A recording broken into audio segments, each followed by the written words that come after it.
Hello and welcome, and thank you all for tuning into another episode of Burn Bridges.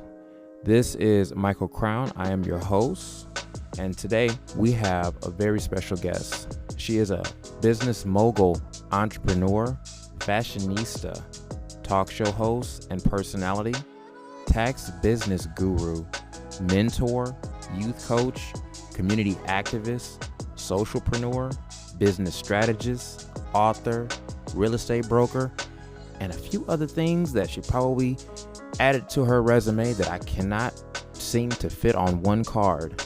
This is Dr. Gwennetta Wright. Hi. Welcome to the show. Thank you for having me. Absolutely. I know that was a mouthful, but I felt like I needed to, give your flowers, give your credit where it's due. I appreciate it. Absolutely. How's your day going so far? It's been a long day, but I'm here. I'm making it. Got a cat season, so I'm wide open right about now. Oh, this is your season. This is busy. Right. How do you juggle it all?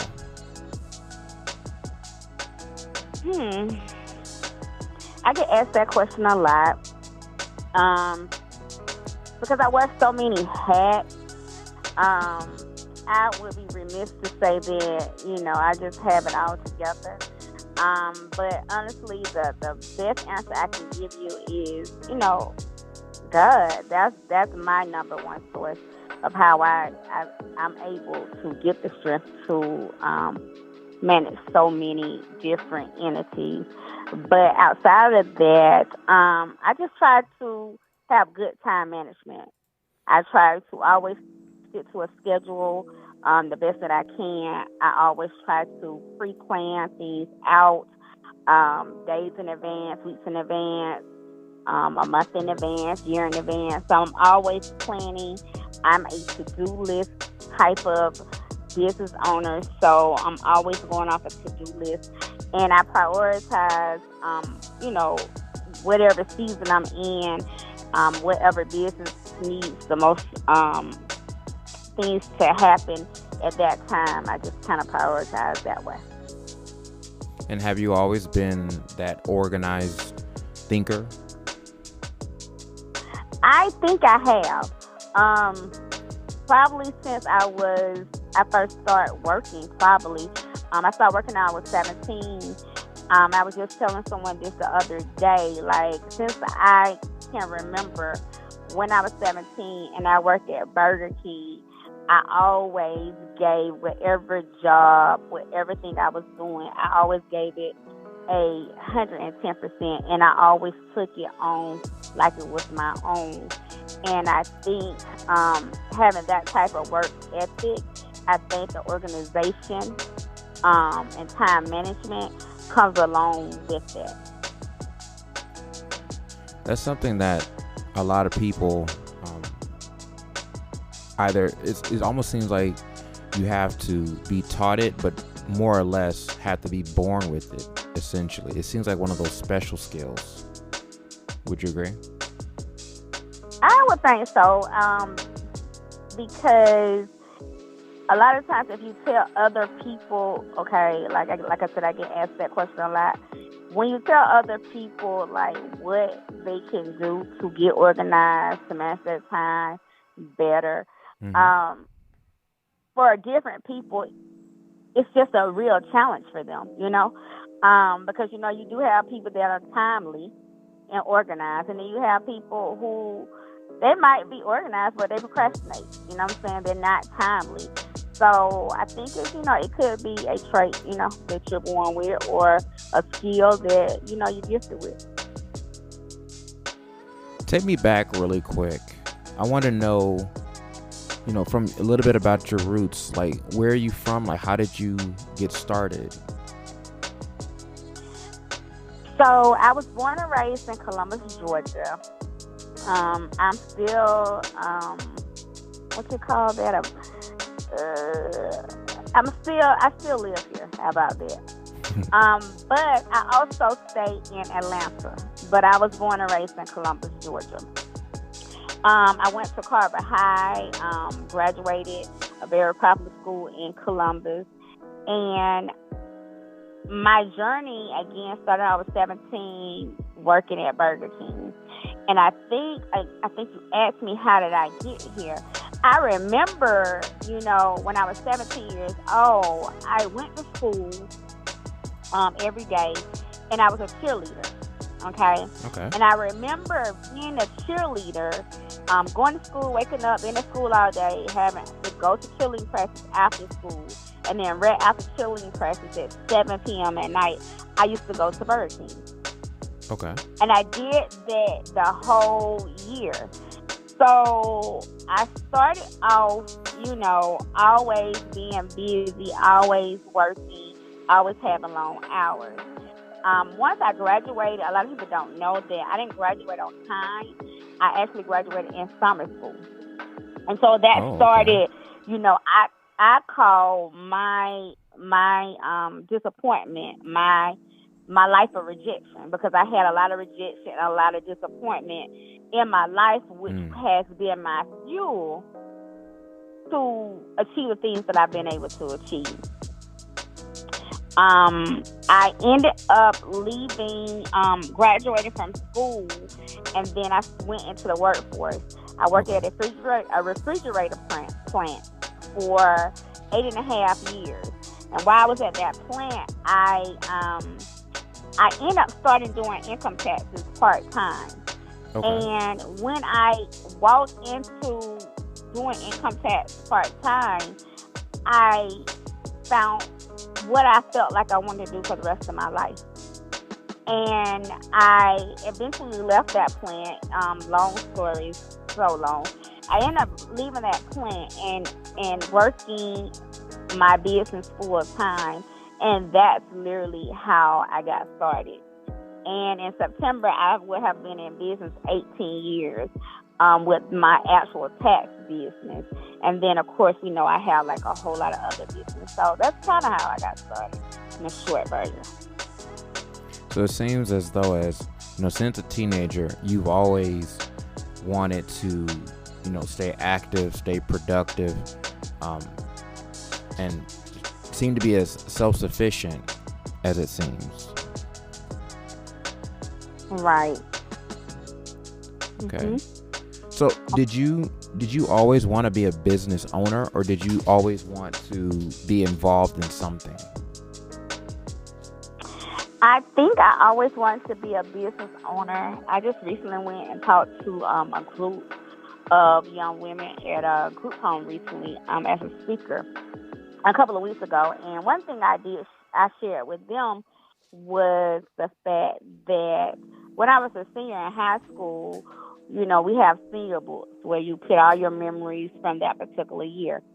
And a part of that, in that book, it has a page that tells you and asks you different questions to see where you predict you will be in 10 years. Mm-hmm. I wrote in that book, and I remember 10 years later from graduating, going back and reading that book by mistake. And when I opened the book, I realized that I had manifested my life then, and I wasn't even aware of. So in the book, it asks you, like, what did you want to do? What kind of career did you want to have? And I put real estate, running a corporation, and a couple of other things. And I was, I think, hairstylist, because I wanted to be a hairstylist at one point. Mm-hmm. I think I put a fashion, something around fashion. And then I said, I really don't know what I'm going to be doing. But what I do know is that I'm going to be a boss. And I did not know that I wrote that at that time. But 10 years later, when I re-looked at the book, I had already predicted, and I had forgot about it, but I was working towards it all that time and wasn't even aware. So you had a calling, and it was right up under you, and it just happened to be the right timing for you to be fully aware of that calling. but that calling's always been around Absolutely. you. Absolutely. Okay. So you said that you always wanted to be wrapped around somewhere in fashion. What is it about fashion that really had your sights on? I mean, when I was in high school, I took cosmetology. Okay. And I thought I wanted to be a hairstylist. And I took cosmetology for 3 years when I was in high school. 3 of the years I was in high school. But I found out quickly that I did not want to do hair because you got to have patience to do hair. And I don't have like that kind of patience, right? Okay. Yeah. So I just always had a love for fashion. Do you want me to be 100% transparent? I Sure. think because as a child, I was very insecure.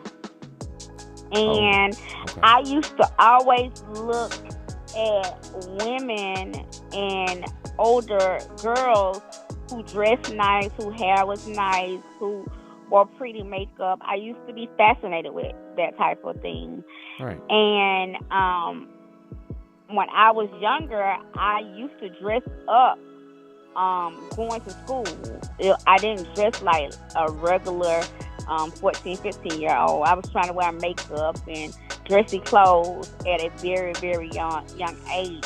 And I was even getting my hair done every week in cosmetology then. So I always was a fashionable girl. And I just have always loved clothes and makeup and shoes. And I have a fascination with all of that. For real. Definitely. I admire that. I think that a lot of women, internalize that same feeling, but they don't channel it into anything constructive. And I think that, right. And this is just off of my observation and, what their works have shown and proven. And I think that's fascinating that you've been able to recognize that element of yourself and then use that and then turn it into something constructive. That is a superpower, right? Oh, yeah. It is. A lot of people, they curl up into a shell.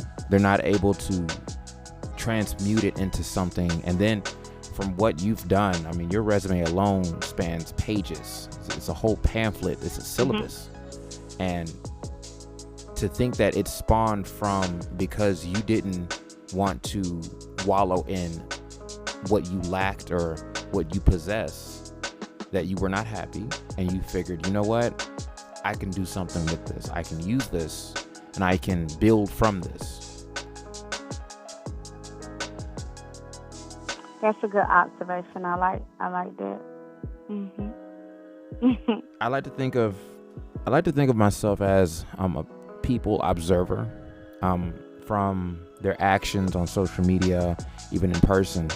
In a lot of cases, a lot of people, from what I have observed, a lot of people are intimidated by those. And I think because it reminds them of something of a negative trait within themselves. And so they curl up within their own shells.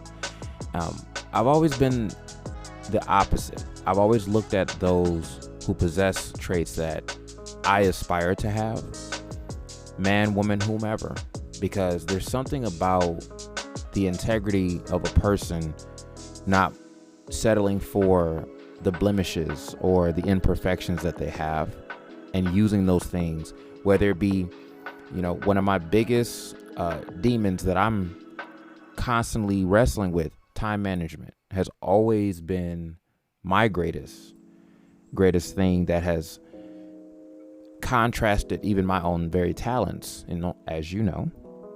And that has definitely created and destroyed relationships, in past. And I can say for myself now, which bridges me into this question for you. As you were coming up in the ranks and establishing, partnerships and collaborations with people, what was that like when you first stepped a foot into the realm of, now I gotta get some help. I can't do this all myself?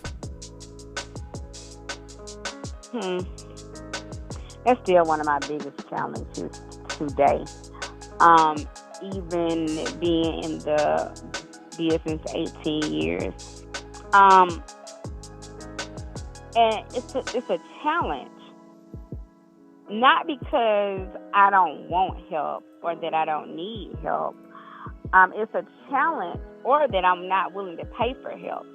Because since the beginning of my career, I always wanted to pay others to do what I couldn't do and what I didn't have time to do, and the things that I wasn't educated in my mind to do. I was always willing to pay someone to do it, and I'm the type of person that I don't necessarily try to always negotiate to the fact that people price is their price, right? But it's a challenge because what you just said, like, most people are not timely, right? Most people don't meet deadlines. Most people overpromise and underdeliver. You know what I'm saying? So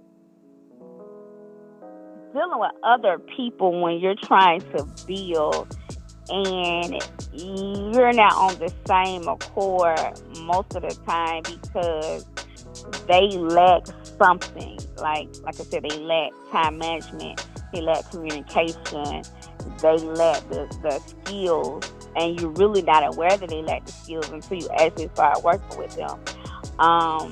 And they full of excuses, right? I think that has been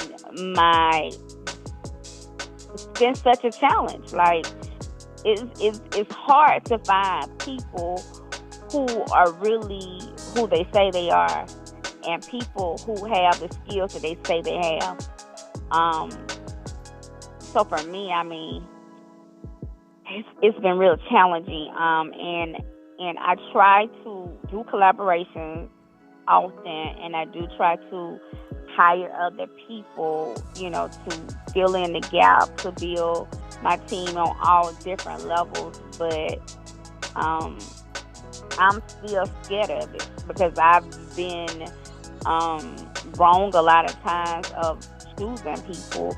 I've lost a lot of money fooling with people. So that's that's a hard one. It is. I don't think that's something that anyone ever really truly masters. I think it's one of those things that constantly evolves as technology evolves, as social norms evolve. Would you say that throughout the years your vetting process has changed dramatically, or have you kept pretty much the same formatting as to how you would typically vet someone? For me, of course, you will grow, and you will, if you're a good leader, you would evaluate, what you possibly are missing when you are trying to vet someone. And you will see, you'll evolve, you'll grow, right? Sure. This is the issue that I fall into, right? Because it's really, truly hard to vet people today. And I think it's always been hard. Because one thing is, okay, if you go by somebody and say their resume, their portfolio, right? People lie, right? I'm just being 100. You know what I'm saying? People lie about what they actually accomplish or what their skills are. People stretch their imagination when they're saying what they are capable of doing. Oh, wow. Anybody can get featured, in magazines, on TV, radio, all those different things. So, for me, because I know this, you just can't necessarily go by because somebody, somebody's honoring somebody, or somebody got an award, or somebody featured on a magazine, or, this particular company featured them. You can't go by that for real. You really can't go by references, because ultimately, when you call people, we know they lie too, right? And of course, they're gonna give you the best references.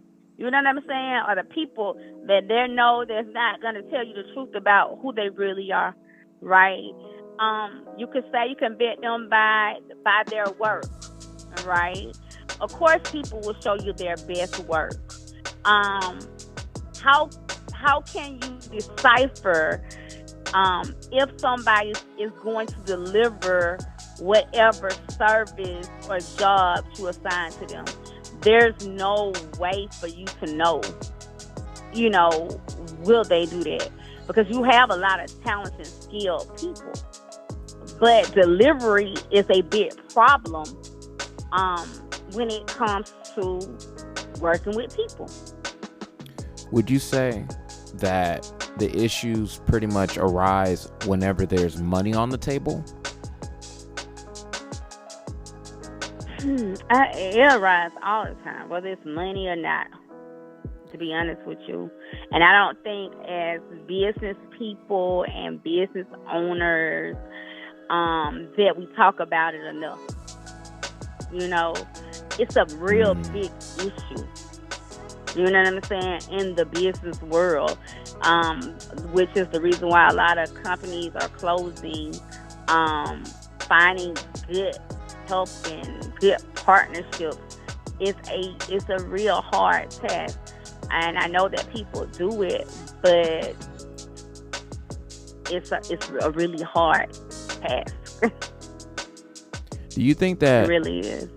It's I guess people have caught wind of, I hate this clout word, but would you say that in reference to the resume thing that you said, do you think that by people understanding, well, if I drop the right names, if I say the right things, right, it's going to put me in the positions, those buzzwords are going to get me in those pockets, regardless if I don't have that? Absolutely.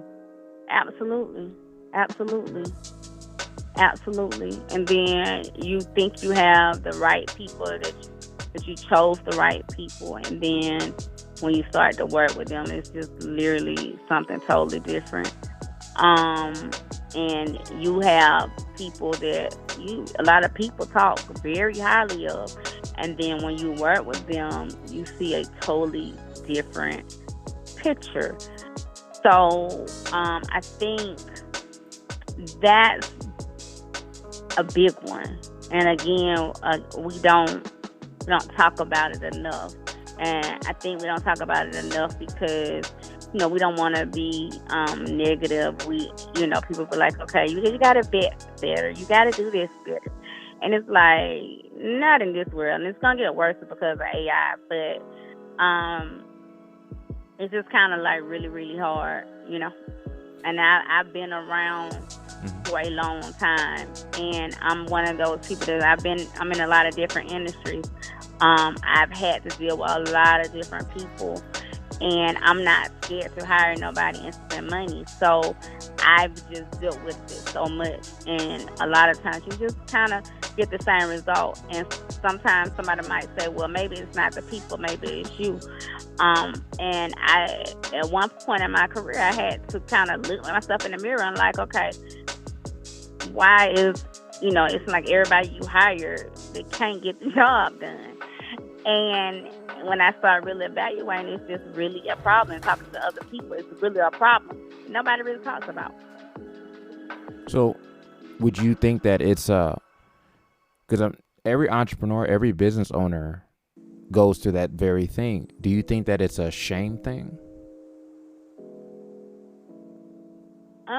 It could be, and I think it just it's like that because I use myself as an example. With all the bad experiences I have had working with people, I don't never call anybody out. I don't call people out. I don't leave bad reviews. Now if somebody asks me about them, I'm gonna tell the truth because I don't like to lie. But at the end of the day, I don't do any of those things. And so I think what ends up happening is people are not held accountable for their lack of.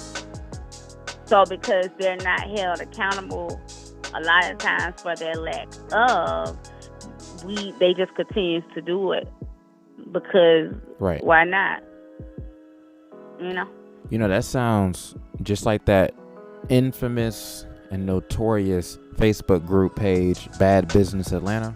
The thousands of pages that there is, and I don't know. It's a soap opera. That whole entire group is a soap opera, and oh wow. I think between that one and then there's I guess some other ones, Bad Black Business something. They have those.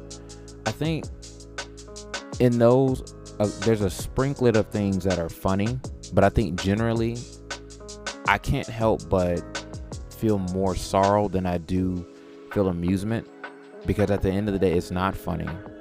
And I can say for myself that I have been guilty of some of the things that people have been screenshotting and posting and saying this is what this person has done to me. And I think what it is for me, I've taken those things personally because I was once there and I've done those things before. And so in retrospect, I feel like they're talking about me without outing me. Would you say that, what would you call that phenomenon of a person who recognizes that? I mean, that's called a hit dog will holler, it's that thing, you know what I'm saying? Like, I think that's that way for anybody with anything that they feel insecure or guilty of. You know what I'm saying? Mm-hmm. Like for instance, I use the example of my teeth used to be really crooked, right? And so anytime I see anything anywhere about people talking about crooked teeth, it used to always hit me. Or I'll take it personal and think they're talking about me. They might not even know me. You know what I'm saying? Right. But I feel like, that's how people feel about me. And so I think that's just a natural thing, when it comes to something like that. Yeah, that shoe was starting to fit a little bit too perfect. And that shoe was fitting. Well, I think that even through that, because it only seems like it's getting much worse as people are finding their way of adapting to these it's new getting tools. Real bad with TikTok and all of that. Yeah, so right now for business owners, they literally have to kind of be on their P's and Q's,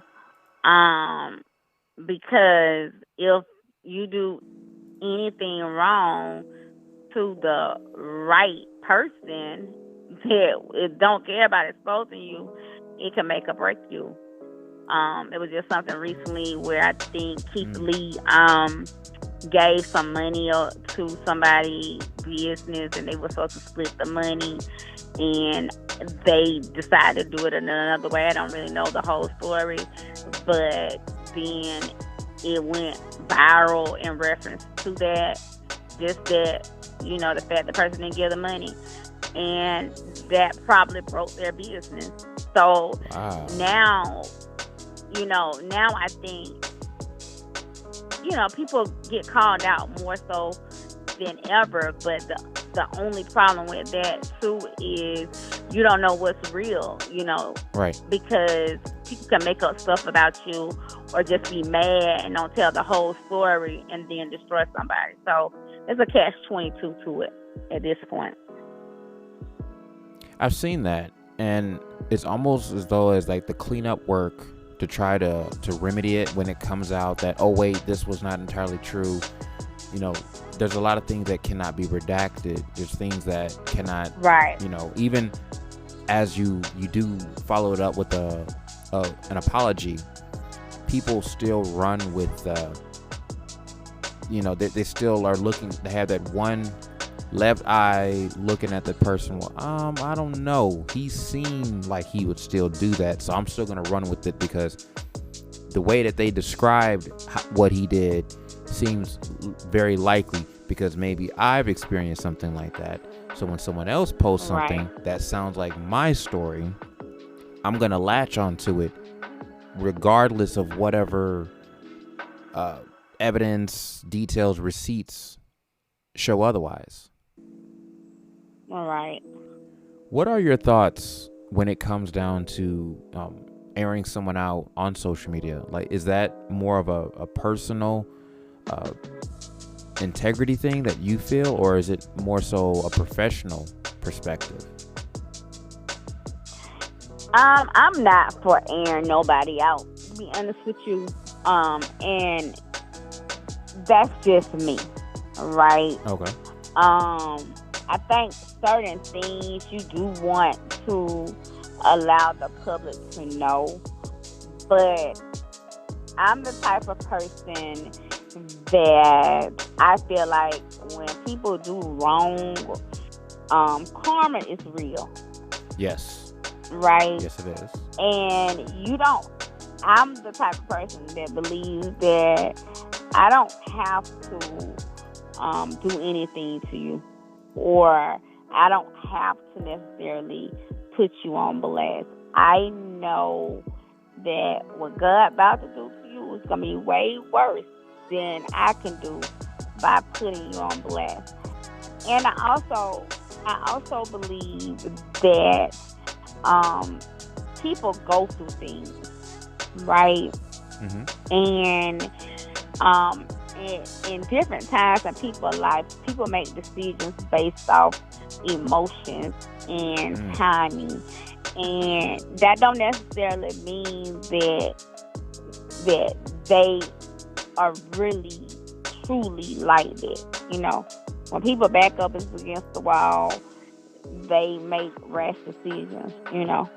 So I try to remember those types of things as well, but in the same token, I think your strongest weapon ever is to always be kind, and then being kind meaning I don't have to go back to back with you. You kill people with kindness, and that's true. You bless them might make them mad or make them feel a certain way, but the thing that's gonna kill them most is your silence. So would you say that the silence is the thing that gets up under someone better than it is you actually, voicing and doing the theatrics of, let me try to mess with them by putting this out there because I'm mad, because I feel this way. Would you think that it's you're allowing that person more energy by putting it, more control by putting it out there? If they want you to feel a way and you react to that, do you think that you would have lost that? Yes. I just feel like they win. Let a fool be a fool. Because people can see when somebody's a fool.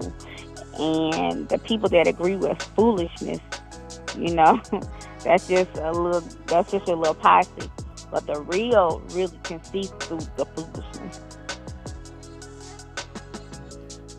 There's been cases where, and I'm certain a lot of, some of our listeners have gone through this as well.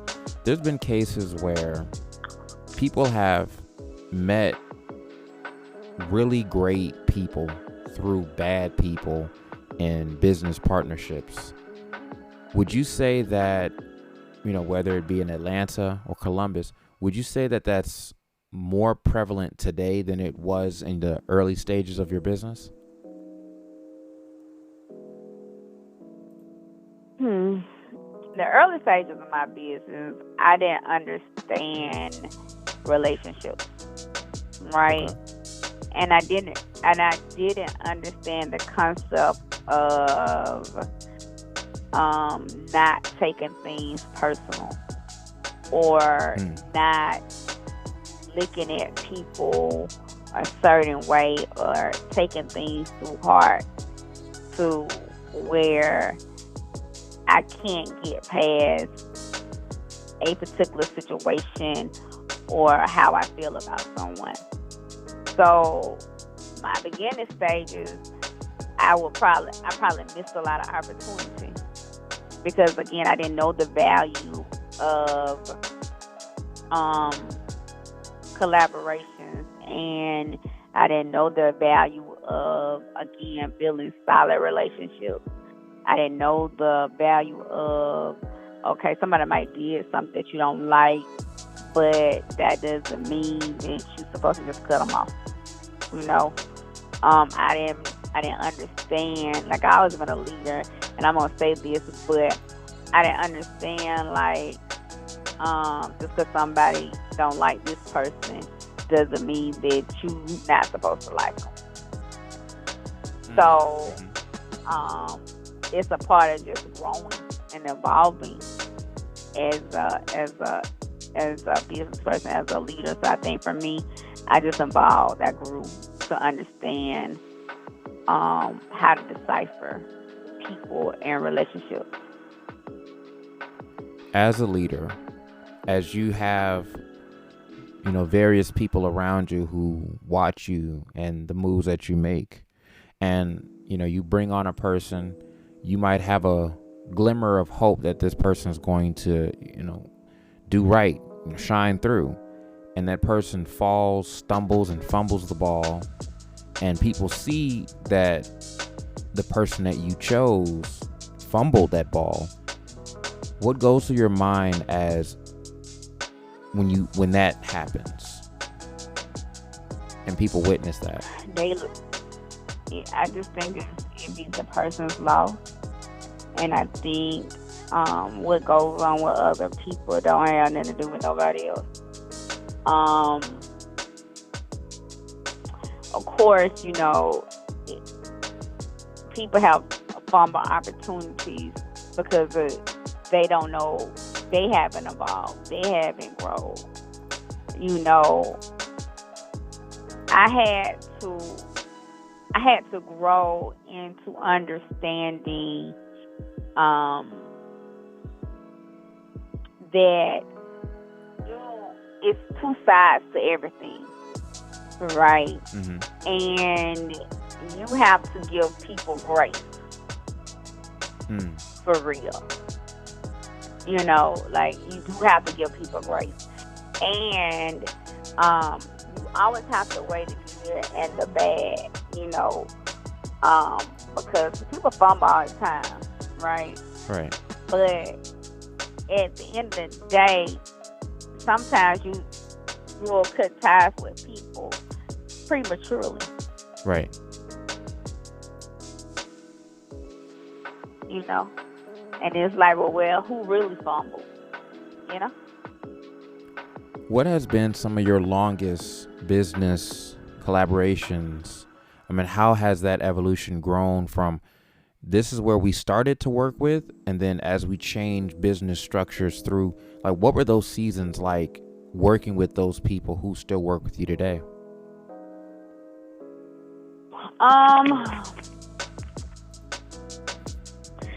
Well, with like a lot of main things in my life and my business, I'm a real loyal person.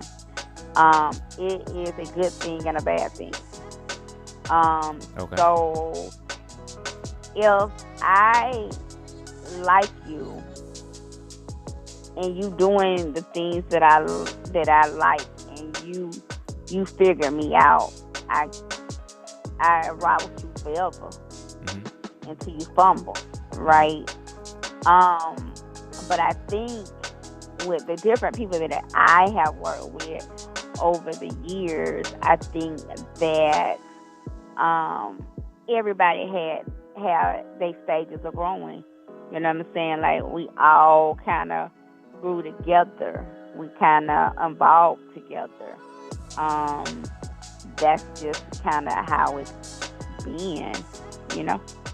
And then at some points, just depend on who they are. It's been times where, you know, you started with them, you fell apart from them, and then you come back together after growth has happened, because sometimes the growth can't happen together. Right. You know what I'm saying? The growth has to happen separate, so that you can, you know, honestly appreciate each other and what each other brings to the table.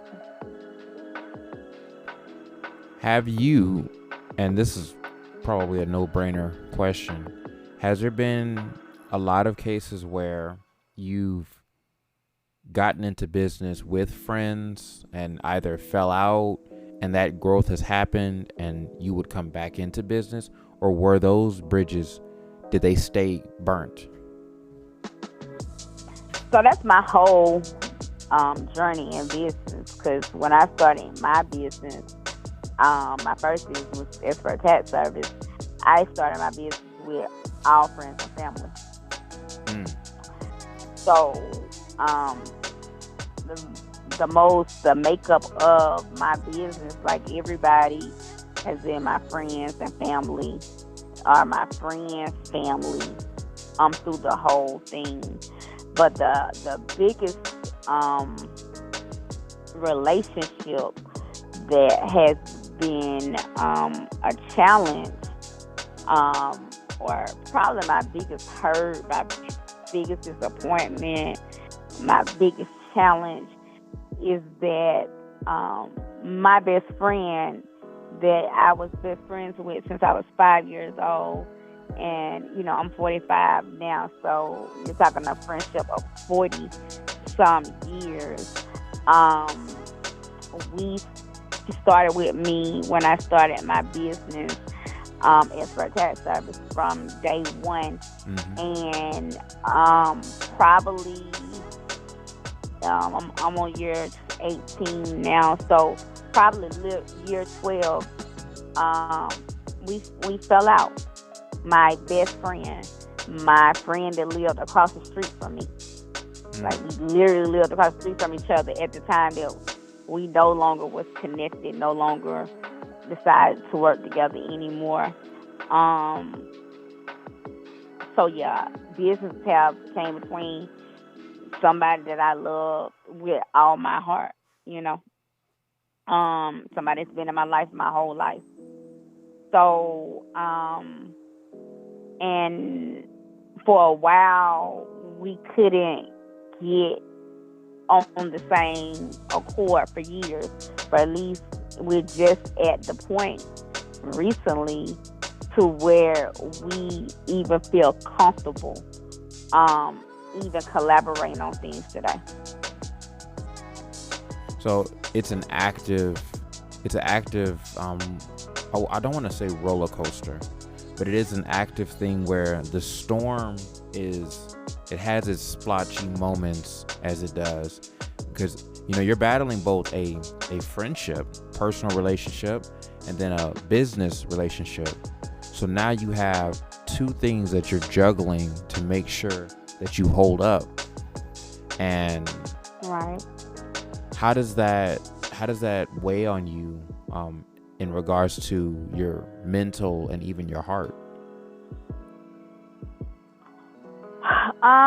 It's one of my other biggest challenges, because my core team have always been my two best friends and my sister.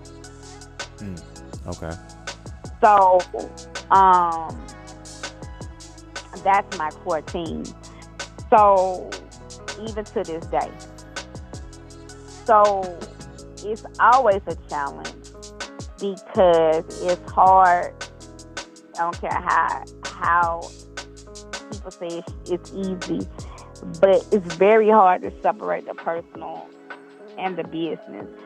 And we're not just like, my sister's just not my sister, and my best friends ain't just some friends.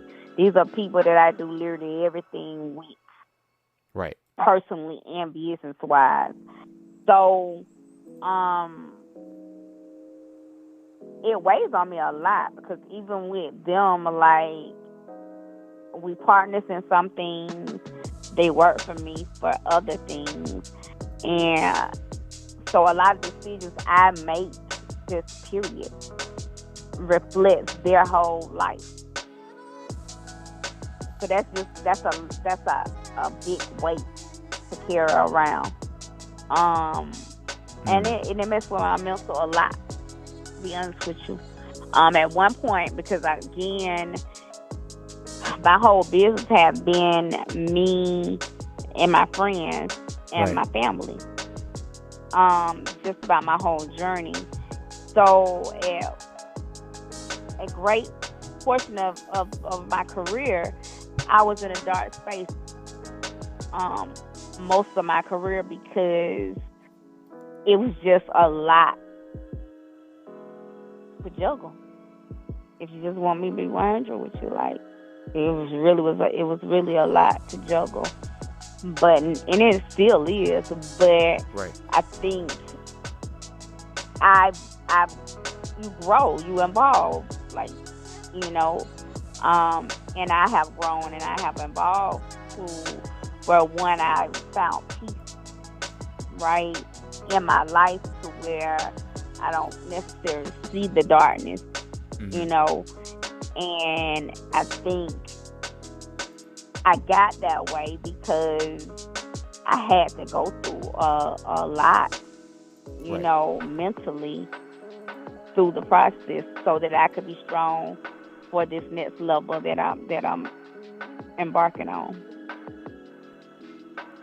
Another important question that I feel like a lot of business owners and professionals alike, where they don't really show it on social media, as I've seen, and they don't talk about this, is when you are in business with your friend and your relative, the moment when you, as, let's say, the head of the business, the boss, in other words, when you have to make a decision that's numbers based, statistic based, when it's logic based, it's not based on feelings, and you have to make a decision that even you yourself may not 100% agree with.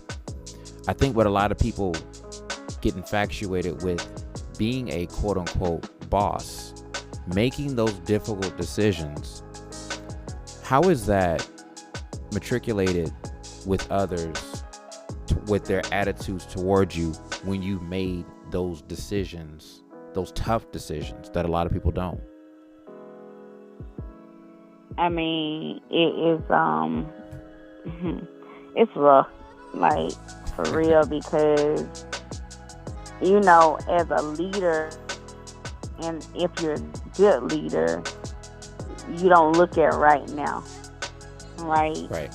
You always look at things wide and long, right?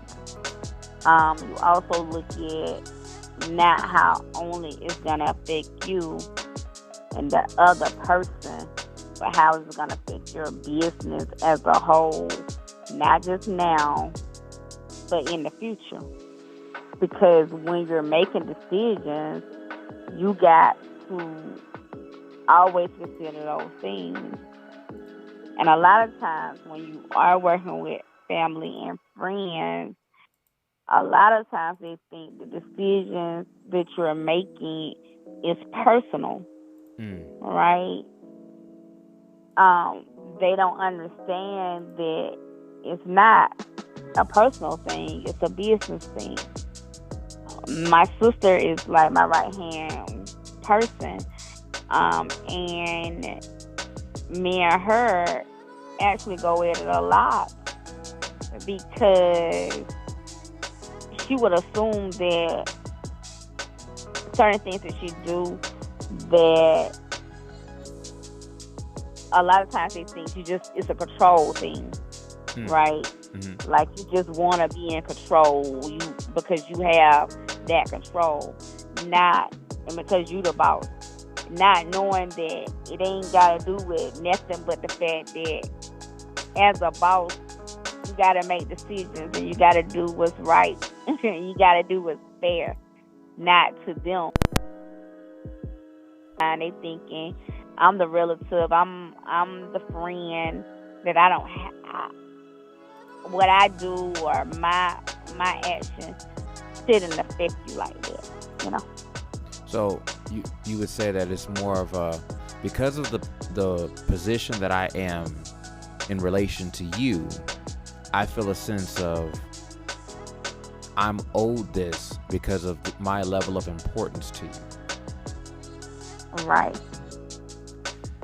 That is, I think a lot of people, especially those who, come through the ranks of coming from being a hobbyist, and then they work through the ranks of being an entrepreneur and then a business owner.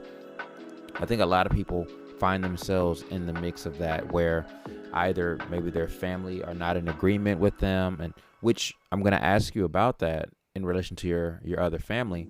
Their friends may not be in agreement of that, and they find themselves backed into a corner where everyone is telling them to do something else, because either you're not including them or you can't include them, because you know the direction and as to where the calling is steering you towards. You need to make hard decisions that you know that they are not equipped to handle. In reference to family, has your family always been supportive, even when you were going through those rocky periods of no money coming in and losing money? No.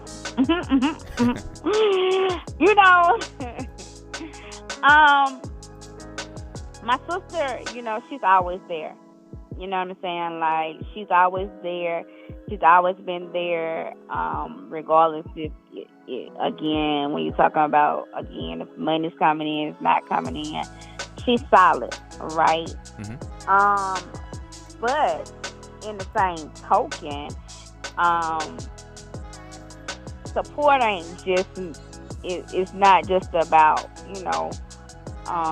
finances. Right. It's about trusting the decision. Right. Right.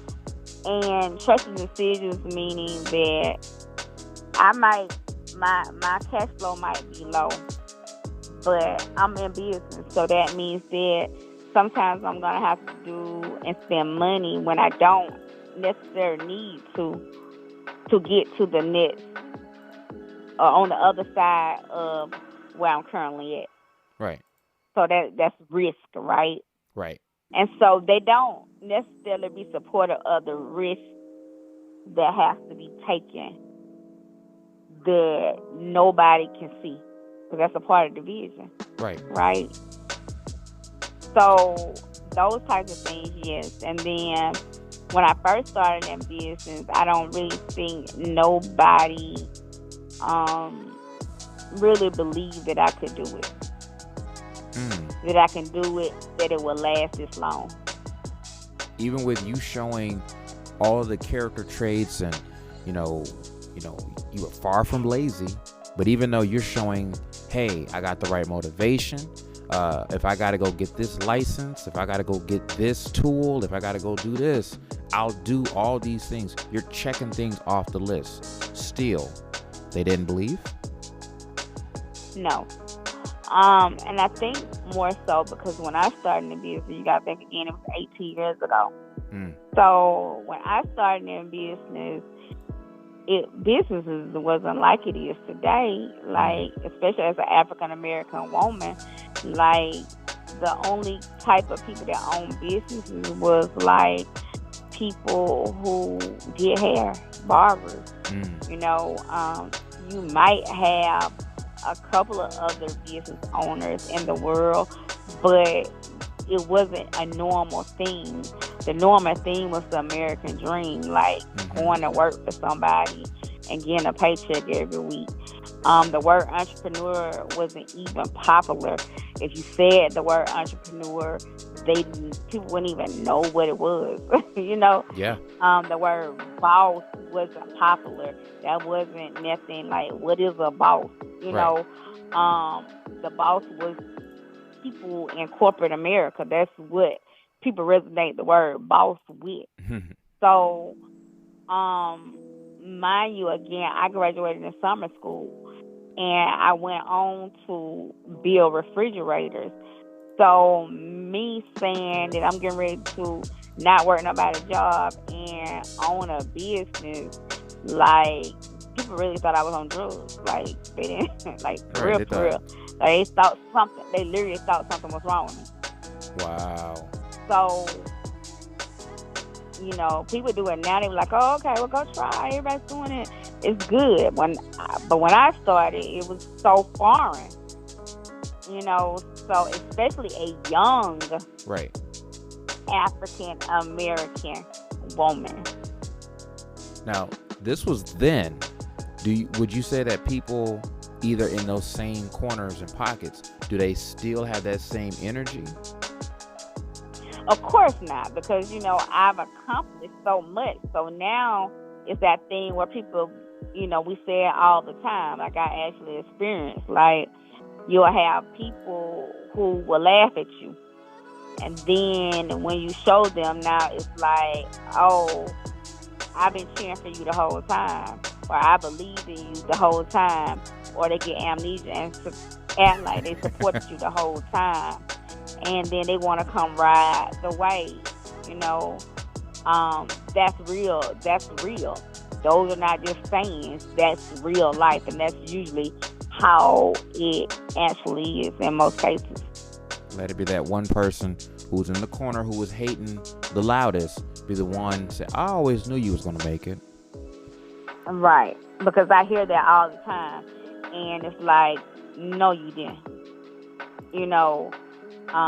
That's what I say in my mind. I let them say it out loud because it makes them feel good. But at the end of the day, I know that most did not believe that I could achieve what I've been able to achieve. Now, have you ever, not on social media or anything like that, like, have you ever called anyone out for, you know, doing just that, calling out the fact of they went from not believing and hating on you, then immediately flipping script now that they start to see, oh wow, you got a status change, you know, boots are on the ground. I don't necessarily, you know, call people out. You know, I give people the same energy. Okay. You know what I'm saying? I'm one of those people that match energy. Okay. Like, I'll never forget. You know what I'm saying? Like, I can move on, but I'll never forget. So in my mind, people get treated accordingly. Right. Okay. That definitely is a heck of a way of, you know, being able to receive something like that. Like, do you think, or have you ever questioned within yourself, like, are you being passive, or is this, have you always taking it more in a positive sense of, I rather take this route than to be the hyper aggressive or always get angry at people, or, you know, really let people get under your skin? I think I have, because I believe in not giving people pleasure of your pain. You know, that's just kind of how I look at life. Again, I'm a God's girl, so because I'm a God's girl, not being my flesh a lot of times as well, but because I'm a God's girl, I literally allow God to fight my battles. And He's always showed me that He'll take care of me. You know? So when people do me wrong, treat me badly, talk bad about me, put dirt on my name, whatever case scenario it is, God will always take care of them. And for me, I don't feel like I would have got where I am if I was one of those people that just always was angry publicly. Because I'm probably am angry privately, you know what I'm saying? But publicly, right, I'm not gonna show that anger, because I'm a brand, right. You know what I'm saying? And what people don't realize is that you represent your brand. And for me, I built a brand that's honest, that's loyal, that's dependable. Those are the characteristics of my brand. So because that's what I want people to see, and that's how I want my brand to be, then me just being a certain way in the public, it's not good for my brand. So you have to keep that in mind, even when I'm in the street and I'm going to a store, or I'm at a fast food, I'm doing certain things in the world. I always think about, I can't do that. That's gonna make my brand look bad. Right.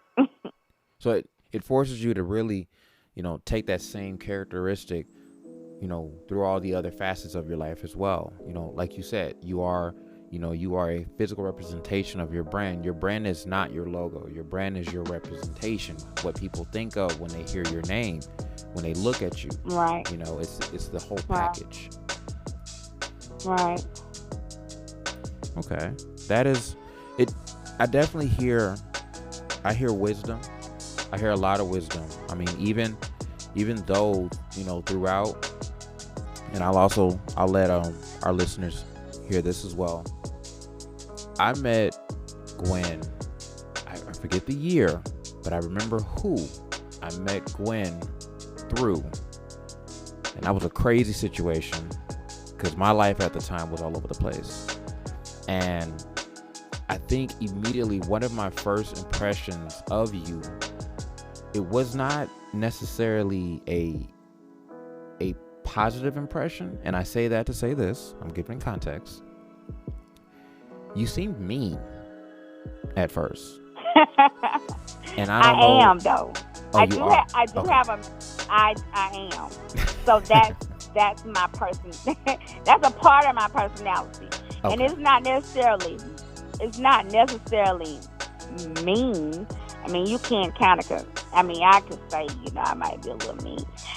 But it's really about being serious about what I'm doing. Like, I'm a no-nonsense type of person. Now, would you comes off as being mean. Now, would you say, on the same coin, that meanness in a woman looks like determination in a man? Right. And I think, and I didn't mean to let you cut off your story, though. Sure. I think that, if you've never seen me, I'm 4'8". Okay? I'm a 4'8" woman. Mm-hmm. And so, and I'm an African American woman. Right. So, I feel like I always had to have a hardcore exterior so that people wouldn't play with me. I see that. Okay. You see what I'm saying? Right. And because if I didn't have it, then people would have tried to run all over me. Okay. And I can see that. Right. So, what you just said, this is what men do. That's the personality of most male leaders.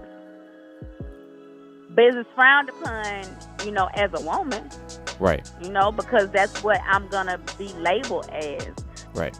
the mean B woman, but I've been okay with it. You've accepted it. Yeah, I've accepted that, because even though I have a mean exterior, I'm probably one of the most giving and caring and selfless people you'll ever meet. Right. I've seen that. I've seen that in a lot of women who are in the type of position that you're in, and it almost seems as though I wouldn't say it's necessarily something that's specifically built for men, but it seems as though as the nature of the very thing itself requires a very stern, serious, no nonsense kind of person in order to command respect and essentially warrant success. As it seems like the character traits call for that. Would you agree? Right. I want to talk about a couple of points that I think that keep coming up, and I've seen them keep coming up, specifically when it comes down to people who are hobbyists who want to transition into business owners, and that's financial literacy. For you, when did you really hear financial literacy, and when did you start to take it serious as this is really a thing I need to pay attention to, even for myself?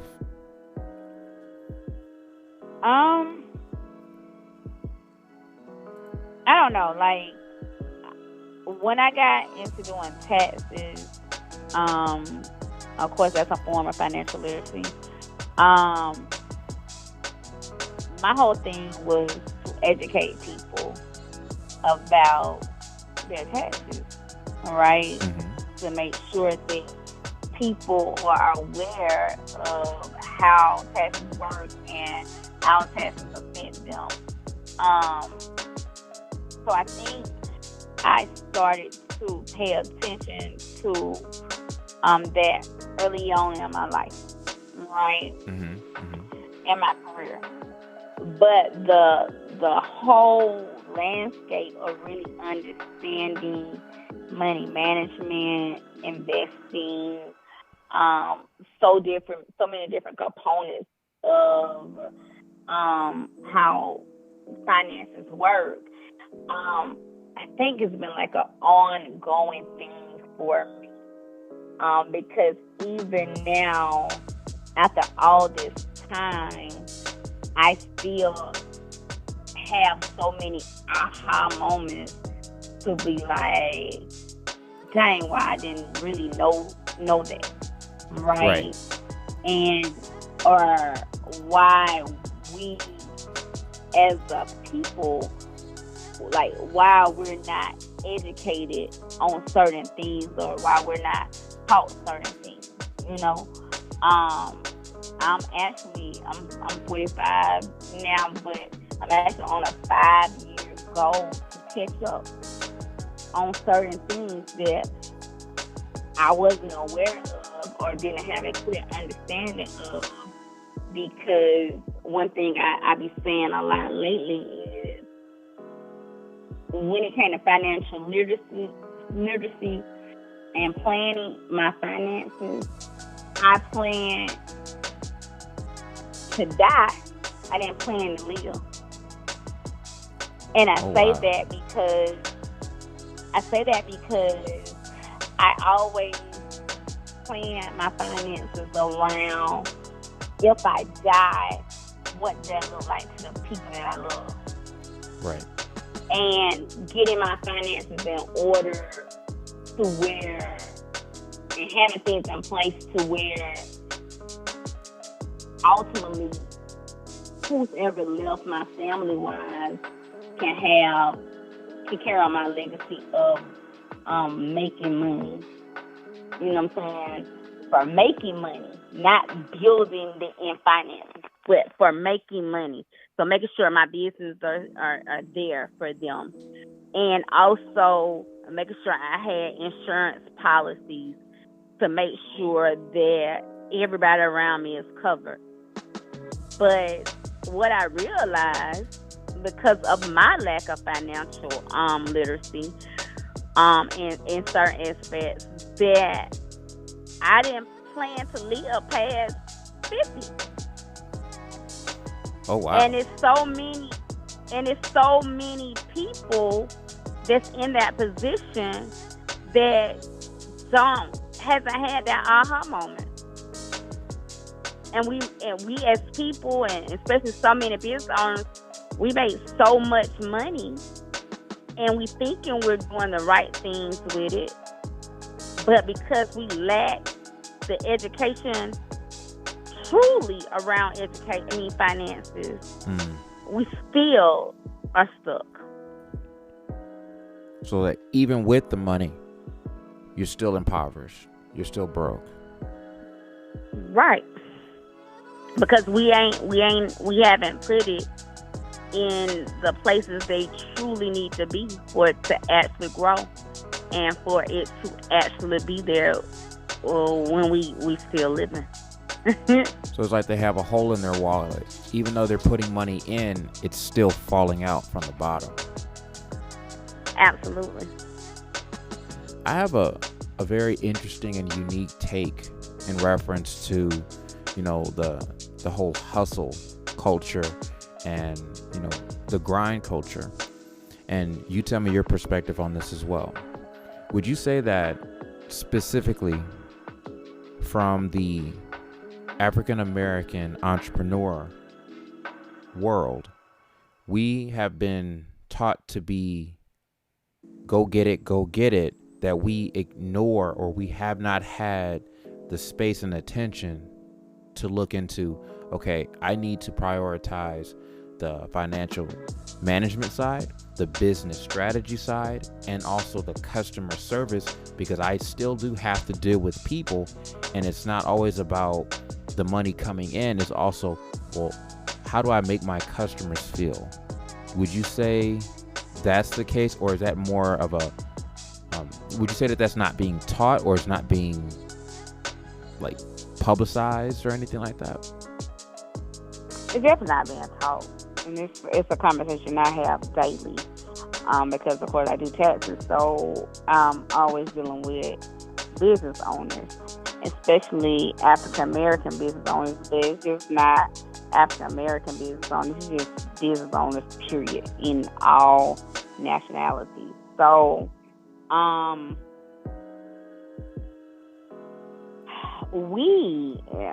when I talk about African American people, we're not taught. We rarely taught anything when it comes to the foundational part of building, growing, and managing a business.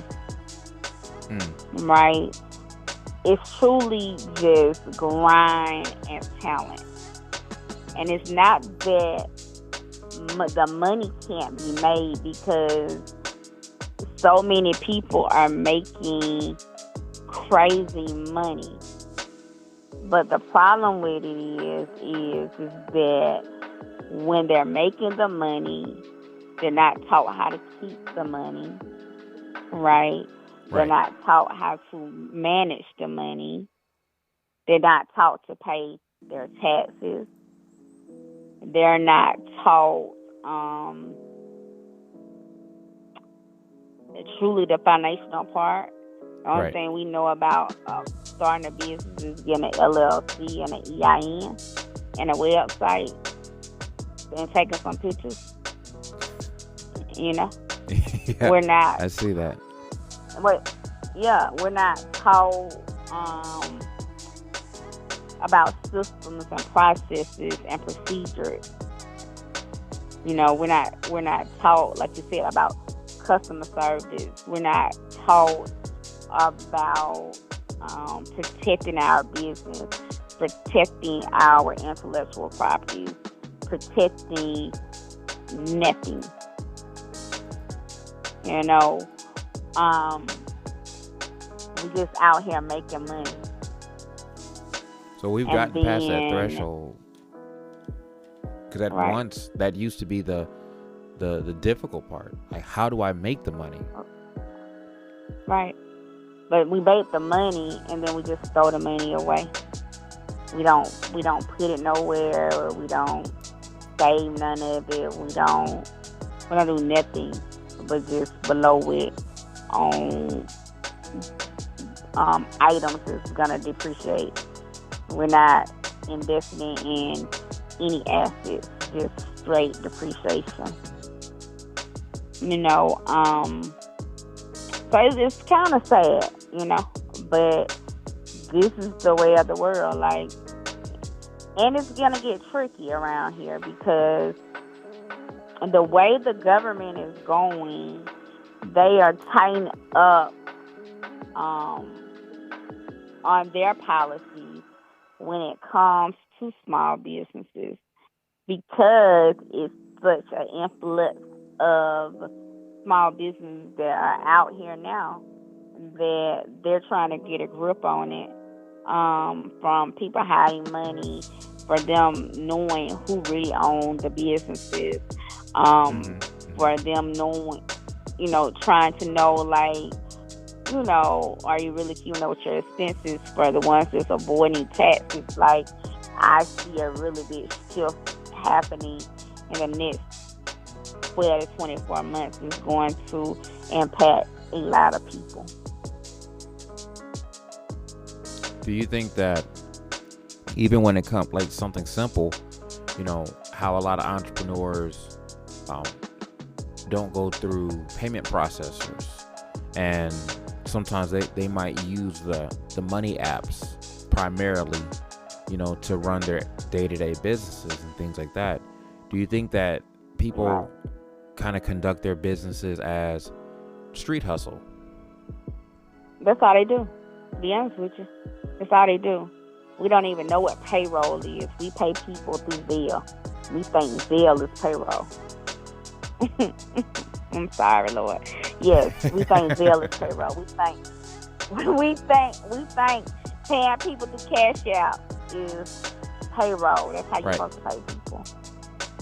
Right. And we are really lost. Like, really, really lost. And people don't even realize that. People don't even realize that you Zelling the mess out of somebody, one person, and you're paying them that, and then one, you don't got them classified as an employee because that's what you're treating them like, and then two, you're paying them through Zelle and Cash App, and you don't give them any types of 1099s to show that you paid them that money. And in the event they're audited by you're audited by the IRS, and the IRS look at your pay statements and your bank statements, and then you say, oh, those are your workers, those are the people that you paid, but all you got is a Cash App or a Zelle by your name, by people's name, and the IRS ain't no past that. They're not going to be like, oh, okay. Yeah, and even I think what it is, you know, just as loud as it is to, you know, to show off the glitz, the glam, the toys, I think just as loud as showing those things, I think that I'm starting to see more people show that getting organized can be fun and attractive.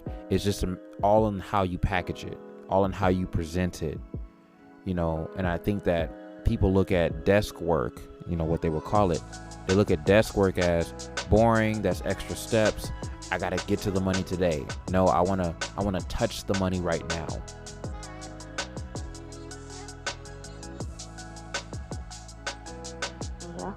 Yeah, that sums it up.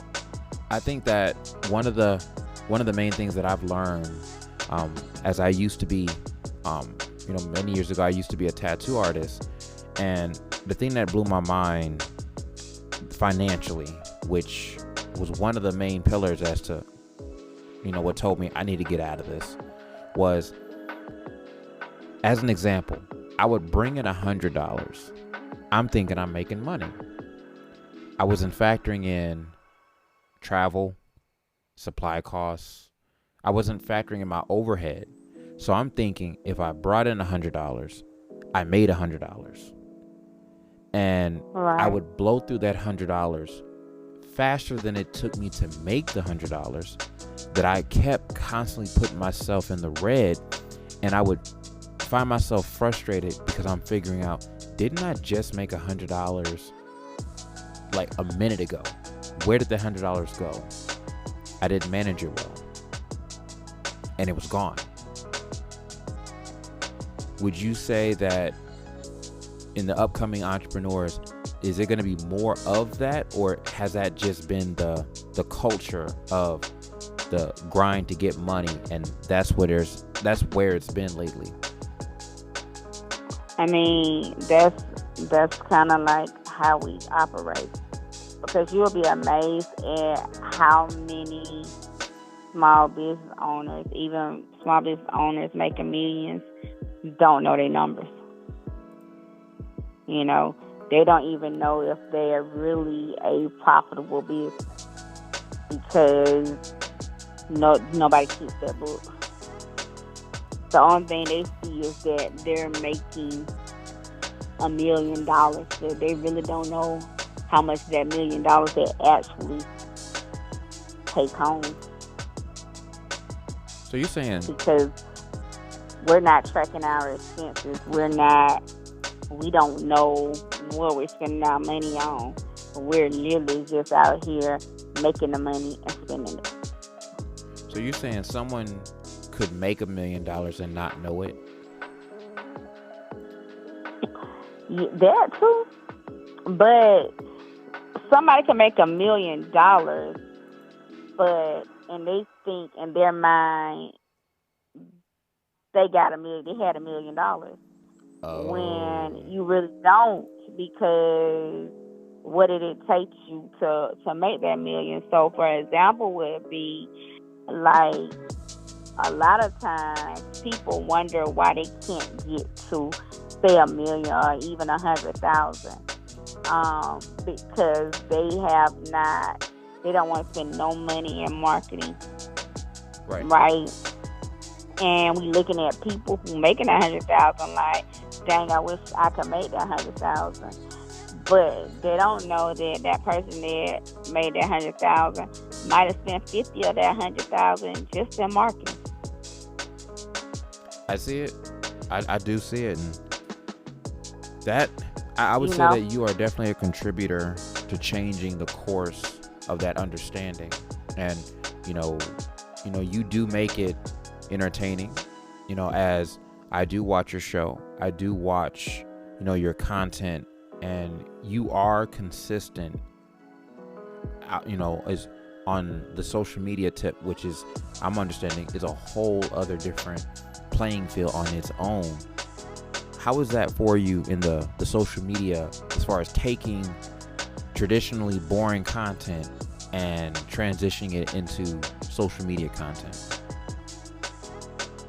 For me, when I started doing videos and educating people about taxes, because that's in business is primarily what my content revolves around, I just did it. I just wasn't focusing on trying to create content. I was trying to make impact. Okay. Right. So my whole motto and my whole being for making videos was to educate people from being taken advantage of, to educate people from all these different myths, really honestly to make my life easier from when my clients actually come in, that the things they're hearing in the street, that they heard firsthand how it actually works. And for me, it was more so of giving it to people raw, being authentic in it. I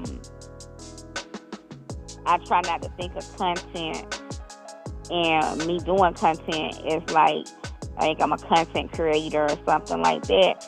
I just try to think of it as I'm just out here educating. That's all I want to do. Well, it's definitely turned that tide. Yeah, right. So you stumbled into the infamous social media content creator without intentionally doing it, but it's doing well. That's the thing. Right. Would you say that,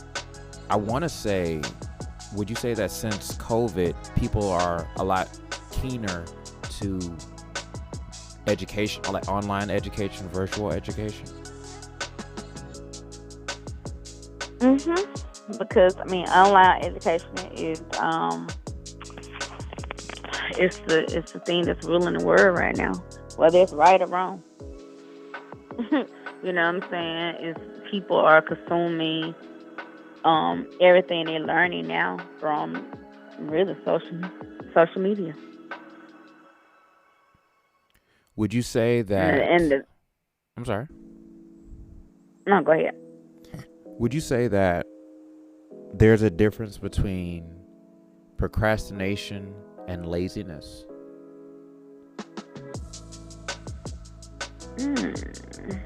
Yeah. It is a difference because I'm lazy. If you just want me to be honest, like I'm a lazy person. And nobody would believe it. Like I'm lazy when it comes to my personal life, like it take me a lot to get up to do anything personal, right? But when you talk about lazy but I'm timely, I'm a timely, organized, lazy person. A timely, organized, so,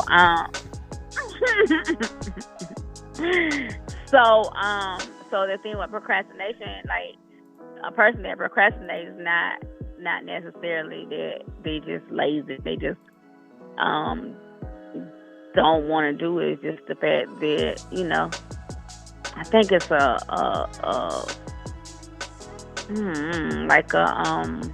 I think you said at the beginning, it's like something you are, like it's maybe a chemical imbalance or something. You know what I'm saying? Like, okay. Because I think like a lot of people that procrastinate, a lot of them really be wanting to be, placed on time and get stuff done on time. They just can't. So there's other elements that get in the way, right, from their desire of Absolutely. wanting to do it. Right.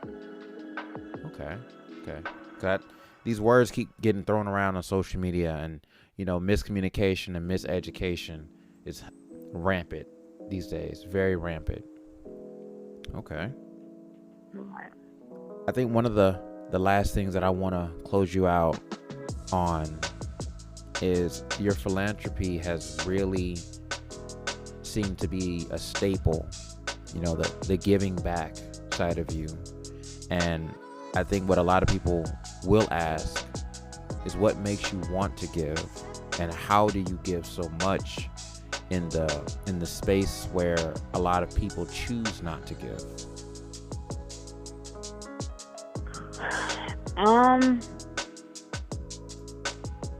For me, first off, my brand values are to that's what all my businesses, it might be one word off, or different rather, just depending on the industry, but ultimately every brand I have, my value is to educate, inspire, and serve. Serving is a part of me. When I first started in business, I've been blessed because it's very few people who can have a business for as long as I have had it. I've been in business, and I've had my business. I've never been married. I've never had any other income but my business. And I've not worked no other job outside of like since the first year I started, so that had to be for 17 years. I've never had another job. And I know I got it. I've been able to survive because of God. And I also know that I've been able to be in business this long because I service others. That I understand that what I'm building, the things that I do, is greater than me. Right. And I know that if God blesses me, that He also uses me to bless others and to draw others closer to Him. And I truly believe if I wasn't as giving as I am, that I wouldn't still be standing today. I noticed that you definitely you show no bias as to who you give as well. And as optics are important, out here, because I believe that there's so much bad that is shown. I feel that, there needs to be more good shown. More good that's just as loud as the bad. Would you agree? I do. Well, you definitely have shown that, throughout the years, and it doesn't look like you have any plans on stopping at all. Or even slowing down. I don't know. When God want me to slow down, when God want me to stop, I'll stop. Most of the time, long as I got breath in my body, ultimately my goal in life is to make impact in other people's lives, and however that is, that's what I'm here to do. So, I get tired just like anybody else, but right. When you understand your why, and I know my why is to do God's will in whatever aspect that He wants me to do it, with whoever He wants me to do it in, with, you just keep going. That's all you can do. My last question. With the sacrifices that you've made in life to achieve the milestones of success, how do you look at yourself in the mirror today as you did in years past? When I look at myself in the mirror today, I can see and hear God just telling me, job well done. I'm confident that if I was to leave the earth tomorrow, that I've done what I was put on earth to do. And that the footprint that I have laid out and the legacy that I want to be cared for through my family, that it's already set and ready to go. Beautifully said. I couldn't agree with it more. I appreciate you for your wisdom, your gems, your contribution to the culture, and for you still keeping your head up even through it all. And without getting into great detail, even for putting up with a lot of my bull. Honestly.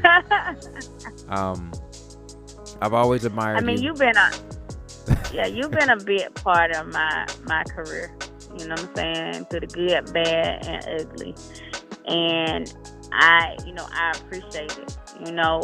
You've your art, your gift, has transpired. And transpire might not be the right word, but your gift will live on through my stuff.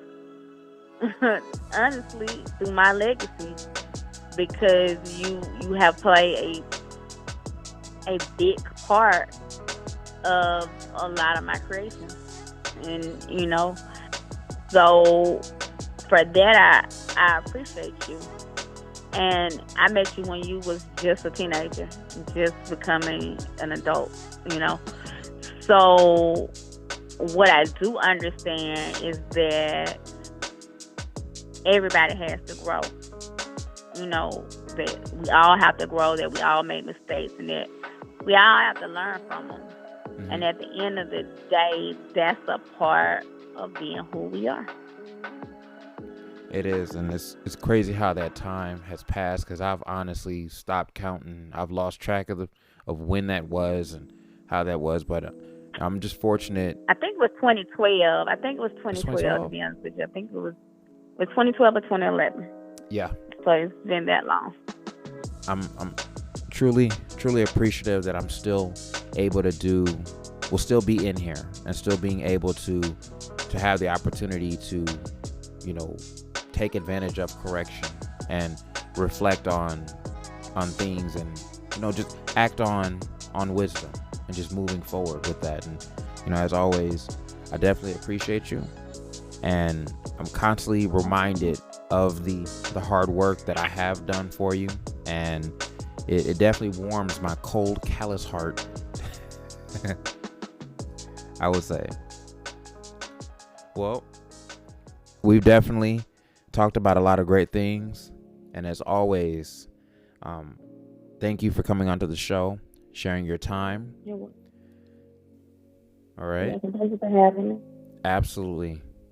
Ladies and gentlemen, this is Burn Bridges, brought to you by the Creative Catalyst. I am Michael Crown. You all have a good night.